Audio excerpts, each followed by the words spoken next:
So hi! Welcome and welcome back to my YouTube channel, and for today's tutorial, ituturo ko sa inyo kung paano nga balagyan ng lock ang ating Snapchat app nang hindi gumagamit ng ibang applications. So ito ay para sa mga Android users lang and makikita lang natin dito sa mismong settings ng ating mobile phone.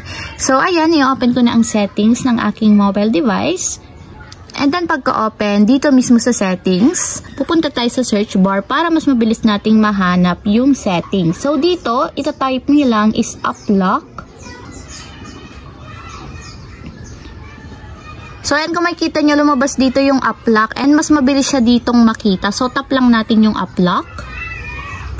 And then after nyan, automatic mapupunta tayo sa security or privacy ng ating mobile device. So hanapin nyo lang ulit yung app lock. So nandito yung sa akin sa may security app.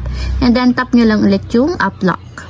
So dito magkikreate na tayo ng gusto nating pattern kapag mag-open tayo ng ating Snapchat account. So for example, itong pattern na to. And automatic, yun yung pattern ng ating Snapchat account. So hanapin nyo lang dito yung Snapchat app. So, ayan, pagkahanap ng Snapchat application, kung makikita nyo, meron ditong unlock button sa side niya. So, ang gagawin nyo lang para ma-enable is itatap nyo yung button, katulad nito, hanggang sa maging kulay blue siya na parang nakalock. So, sabihin kapag nakaganyan na, nakalock na yung ating Snapchat application. So, try natin. I-open ko yung aking Snapchat account.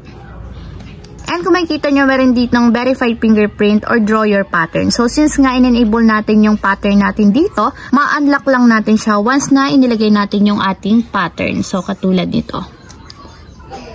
So, ayun lang guys. Ganun lang kasimple kung paano nga ba mag-lock ng ating Snapchat app nang hindi gumagamit ng kahit anong application. If you have a question, comment down below and don't forget to hit the subscribe button and the bell to notify you for new updates. And thank you for watching! Living life, every day, late at night, not okay.